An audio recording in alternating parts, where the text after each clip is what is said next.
여러분, 우리 그리스도인들이 사랑하는 사람 가운데 한 사람이 혹시 불치병에 걸렸다면 우리는 하나님을 향한 소망은 단 한 가지밖에 없을 겁니다. 하나님 고쳐주세요. 그리고 하나님 기적을 행해 주세요. 그런데 목회 현장에서 아무리 목사가 열심히 기도해도 모든 사람이 다 병 낫는 것은 아닙니다. 그런데 오늘 본문에 보면 기적이 일어나고 있음을 우리는 발견하게 되는 것입니다. 특별히 40년 동안 걷지 못하던 안진뱅이가 사도행전 3장 이미 1절부터 10절 앞부분에 보면은 일어나고 있습니다. 40년 동안 걷지 못하고 구걸하던 인생이 걷는 모습을 보면서 얼마나 본인이 기뻤겠습니까? 그래서 지나가는 베드로와 요한을 붙잡습니다. 선생님, 가지 마세요. 나를 보세요. 내가 일어났잖아요. 나도 하나님을 찬양하고 싶어요. 이 사건을 보면서 옆에 있던 사람들이 놀라서 집중을 합니다. 그리고 모여듭니다. 왜냐하면 분명히 저 사람은 40년 동안 우리가 던져주는 동전의 의지에서 살아왔는데 지금 일어났습니다. 얼마나 놀랐겠습니까? 그래서 같이 주목을 합니다. 그런데 이때 베드로와 요한은 이렇게 이야기합니다. 나 주목하지 마세요. 이거 내가 한 거 아닙니다. 우리는 이 기적 사건을 통하여서 우리는 몇 가지 발견할 것이 있습니다. 하나님이 살아계시고 역사하셨다는 사실을 우리는 발견을 해야 하는 것입니다. 어떻게 보게 되면은 지금 안진뱅이가 일어난 이 사건은 대단한 사건 아닙니까? 그러면은 베드로는 이렇게 이야기해야 됩니다. 여러분, 나에게 신유의 은사가 임했습니다. 병든 사람 있습니까? 지금 안진뱅이 이러는 것 보셨죠? 다 오시기를 바랍니다. 그렇게 해야 맞아요. 그런데 그렇지 않아요. 여러분, 나를 주목하지 마세요. 이 일은 내가 한 것이 아닙니다. 살아계신 하나님이 한 것입니다라고 설교하고 있다라는 사실이, 오늘날 한국교회는 더러 마치 신유의 은사를 받고 신유의 집회를 하는 것이 기독교요 교회인 양 탈바꿈하는 교회가 얼마나 많은지 모릅니다. 마틴 로이드 존슨 목사님은 사도행전 강해에서 이렇게 이야기를 합니다. 오늘날 사람들은 육체적 치유, 교제, 인도, 그 밖에 다양한 체험을 제공받습니다. 그러나 이것은 기독교가 아닙니다. 기독교는 이러한 일을 하지 않으며 가르치지도 않습니다. 이런 것은 사이비 종교에서나 하는 것입니다라고 사도행전 강해에서 죄를 달아놓고 있습니다. 여러분, 그런데 오늘날 우리의 모습은 어떻습니까? 우리는 하나님께 주목하기보단 기적에 주목합니다. 신의 은사에 주목을 합니다. 이러한 데 몰려들기를 시작을 합니다. 지금도 사람들이 베드로와 요한에게 몰려들고 있습니다. 자기를 주목하는 이 순간에 베드로는 화제를 돌립니다. 하나님 이야기를 꺼내들고 있습니다. 이 기적을 행한 것은 내가 아니라는 겁니다. 나를 주목하지 말라는 것입니다. 안진뱅이가 일어난 것은 지금 하나님이 역사하신 거라는 겁니다. 살아계신 하나님이 하신 일이라는 것입니다. 실질적으로 마태복음 여러분 22장 31절 32절에 보면 이러한 내용이 나옵니다. 죽은 자의 부활을 논할진대 하나님이 너희에게 말씀하신 바 나는 아브라함의 하나님이요 이삭의 하나님이요 야곱의 하나님이라 하신 것을 읽어보지 못하였느냐? 하나님은 죽은 자의 하나님이요 살아있는 자의 하나님이라 그랬어요. 하나님을 이야기하면서 뭐라고 이야기합니까? 살아있는 하나님이라는 겁니다. 그러면서 아브라함과 이삭과 야곱을 이야기합니다. 세대 차이가 납니다. 그런데 하나님은 한 분입니다. 아브라함 시대에도 역사하신 하나님, 이삭의 시대에도 역사하신 하나님, 야곱의 시대에도 역사하신 하나님, 12아들에게도 역사하신 하나님, 시대를 초월해서 역사하시는 하나님이라는 겁니다. 영원 전부터 영원까지 역사하시는 하나님이 지금 이 일을 하셨다라고 베드로는 설교하고 있는 겁니다. 여러분, 오늘 우리는 살아계신 하나님을 만나야 될 줄로 믿습니다. 사도행전에 기록된 이 하나님을 만날 수 있기를 축복합니다. 안진뱅이 일으킨 그 하나님, 살아계신 그 하나님을 오늘 우리가 만나야 된다라는 사실입니다. 뛰어난 프랑스의 철학자이고 수학자였던 파스칼은 이렇게 이야기합니다. 그는 대단한 학자였습니다. 또 과학자였습니다. 그리고 구도자였습니다. 그런데 그가 하나님을 만나고 나서 이렇게 고백합니다. 내가 만난 하나님은 내가 비록 철학자이지만은 과학자이지만은 철학자의 하나님이 아니라 아브라함의 하나님, 이삭의 하나님, 야곱의 하나님을 만났다라고 고백하고 있는 겁니다. 오늘 우리가 만나야 될 하나님은 철학책에서, 종교책에서 세상 사람들이 말하는 하나님이 아니라 성경에 계시된 하나님, 지금 본문 속에 나타난 하나님, 역사를 지으시고 역사 가운데 개입하시면서 찾아오셔서 주관하신 그 하나님을 오늘 우리가 만나고 고백해야 된다라는 사실이에요. 내가 만들어 놓은 하나님이 아니라 이 말이에요. 우리는 오늘 알고 믿어야 합니다. 하나님은 살아계십니다. 하나님은 나의 삶 속에 역사하고 계시는 줄로 믿습니다. 여러분, 우리 하나님은 창조자이시고 오늘 우리의 삶을 주관하시는 주 되신 하나님인 줄로 믿습니다. 우리는 두 번째, 오늘 안진뱅이라는 기적사건을 통해서 하나님이 드러내고 싶은 사건은 예수님께서 부활하셨다는 사실입니다. 예수님이 어떠한 분이냐? 여러분, 부활하셨다라고 말씀을 하고 있습니다. 실질적으로 여러분, 베드로는 이 기적사건을 통해서 하나님 이야기를 하면서 이 일은 내가 한 것이 아니고 하나님이 하셨다라고 이야기합니다. 그러면서 그는 유대인들이 꺼리는 이름을 하나 언급하기 시작을 합니다. 그게 바로 누굽니까? 유대인들이 거부했고 십자가에 못 박았던 예수 그리스도, 그 이름을 꺼내들기를 시작을 합니다. 그래서 오늘 본문 13절 15절에서 이렇게 이야기합니다. 아브라함과 이삭과 야곱의 하나님, 그 우리 조상의 하나님이 그의 종 예수를 영화롭게 하셨느니라. 너희가 그를 넘겨주고 빌라도가 놓아주기로 결의한 것을 너희가 그 앞에서 거부하였으니 너희가 거룩하고 의로운 일을 거부하고 도리어 살인한 사람을 놓아주기를 구하여 생명의 주를 죽였다. 그러나 하나님이 죽은 자 가운데서 그를 살리셨으니 우리가 이 일의 증인이라. 왜 유대인들, 특별히 종기자들, 바리새인, 서기관들 왜 예수를 여러분 넘겨주고 죽이는 데 내어놓았습니까? 그들의 기득권이 흔들릴까 봐 예수를 거부합니다. 수많은 군중들 왜 예수 그리스도를 십자가에 못 박으라고 외쳤습니까? 그것은 그들이 기다리던 정치적인 메시아가 아니었기 때문에 그렇습니다.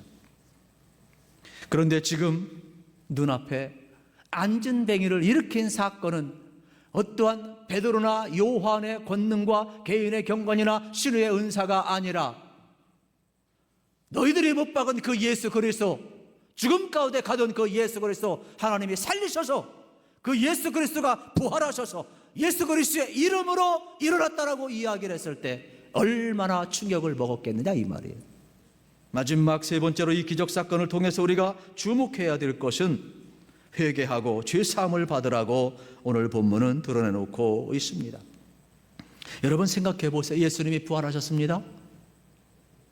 예수 그리스도를 믿는 사람은 죽어도 다시금 사는 영원한 생명의 복음을 들었습니다.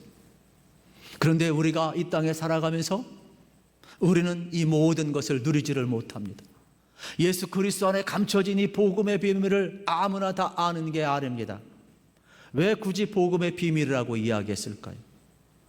이것은요, 예수 그리스도를 믿는 것, 예수 그리스도 안에 거하는 사람만이 누릴 수 있기 때문에 그렇습니다. 예수님이 모든 인류의 죄를 다 담당하셨다고 해서 모든 사람이 예수 믿고 예수님 안에 거하는 것은 아닙니다. 저도 그렇고 여러분도 그렇고 여러분 다시 한번 생각해 봐야 합니다. 저는 요즘 예수님 잘 믿어야 된다는 생각을 많이 합니다. 저는 아들, 딸 불러놓고 귀에 있을 때마다 신앙은 개인적으로 결단해야 하는데 내 신앙 가지고 네가 천국 가는 게 아니다. 예수 잘 믿어라. 다른 건 몰라도 앞으로 배우자 만날 때 예수 생명 있는 사람, 예수 잘 믿는 사람 데리고 와라. 내가 아무리 사랑해도 예수 생명이 없는 사람 나는 절대로 받아들일 수 없다 그랬어요. 다른 거 다 부족해도 내가 받아들이겠다. 그러나 예수의 생명이 없으면 안 된다 그랬어요. 여러분, 저는 다시금 정신을 차리고 이 말씀을 마무리하면서 그렇군요. 하나님, 다시금 내 안에 주님이 계신 것을 보게 하시고 믿게 하시고 알게 하시고 고백하면서 이 자리에 섰습니다. 사랑하는 성도 여러분, 우리는 기억을 해야만 합니다.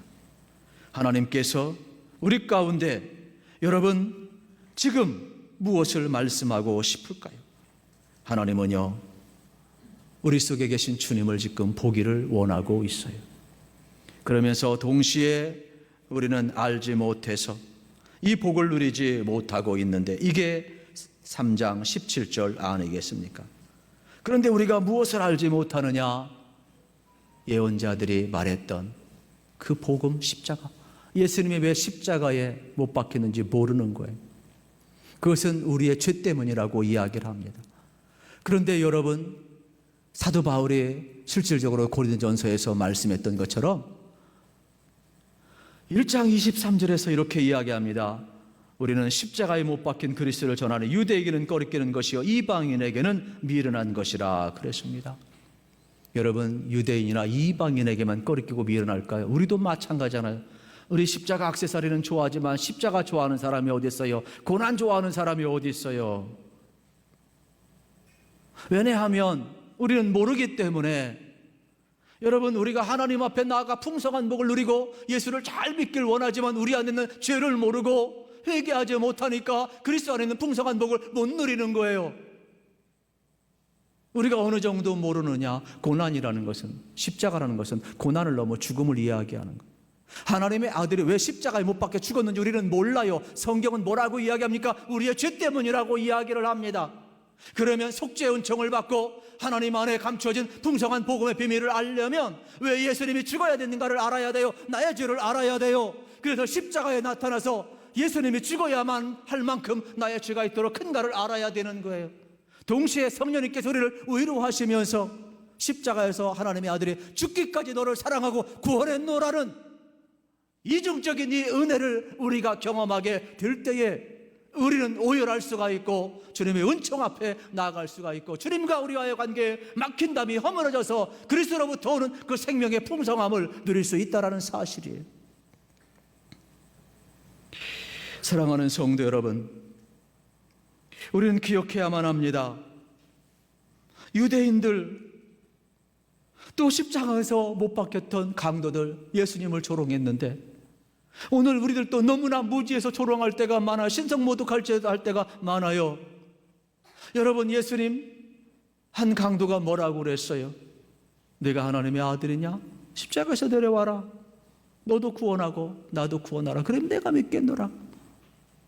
여러분, 어디 한편의 강도만 그러겠습니까? 우리들도요, 내가 어려운 문제 있어봐요. 하나님 지금 살아계시지요? 이 문제 해결해 줘보세요. 그러면 내가 믿겠습니다. 이 경제 문제 해결해 주세요. 질병 문제 해결해 주세요. 자녀 취업 문제, 또 학업 문제 해결해 주세요. 내 인생의 앞에 있는 문제 해결해 주세요. 그러면 내가 믿겠나이다. 우리도 얼마든지 하나님 앞에 따지고 얼마든지 십자가를 모르면서 하는 말이 얼마나 많은지 몰라요.